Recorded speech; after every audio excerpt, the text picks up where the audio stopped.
ফুটিজুরি ইউনিয়নের এক সম্ভাবনাময় উজ্জ্বল নক্ষত্র দীপঙ্কর দ্বীপ। আমি জানতাম না যে তার বাড়ি ফুটিজুরি। আজকে যখন সকাল থেকে নিউজ দেখি যে দীপঙ্কর দ্বীপ নেই, তো আমি ১ম এ ভাবছি যে ফেসবুকে এগুলা মিথ্যা তথ্য অনেকে হয়তো দিতেছে। কিন্তু একের পর এক নিউজ যখন দেখলাম, বিভিন্ন টিভি চ্যানেলের নিউজ দেখলাম, তখন ভাবলাম যে আসলে বিষয়টা সত্যি। সে নাকি মালয়েশিয়াতে ১ মাস আগে গিয়েছিল ওইখানে পড়ালেখার উদ্দেশ্যে। তো ওইখানে পড়ালেখা অবস্থায় তার স্ট্রোক হয়ে হাসপাতালে নেওয়া হয়, ডাক্তার তাকে মৃত ঘোষণা করে। আসলে সে যে ভিডিওগুলা করতো, তার মা, তার মামা এগুলা ভিডিওতে উনারা থাকতেন। উনাদের সাথে যে স্মৃতিগুলো তার মা কিভাবে ভুলবেন? আসলে আমি তার অনেক ভিডিও দেখছি। খুবই খারাপ লাগতেছে যে একজন উজ্জ্বল নক্ষত্র, একজন সম্ভাবনাময় কনটেন্ট ক্রিয়েটর আমাদের এলাকার ফুটিজুরি ইউনিয়নে সে আমাদের ছেড়ে না ফেরার দেশে চলে গেছে। খুবই হৃদয় বিদারক একটি দৃশ্য। আসলে কি বলবো? বলার ভাষা নেই।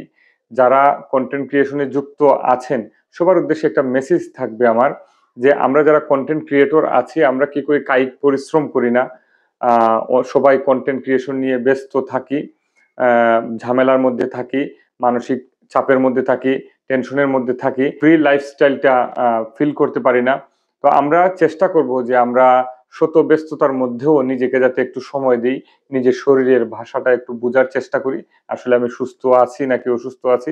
শুধু কনটেন্ট ক্রিয়েশন নিয়ে পড়ে থাকবো না। আমরা নিজের দিকেও একটু খেয়াল রাখবো। এই কথাটা সবার উদ্দেশ্যে থাকলো। ধন্যবাদ সবাইকে।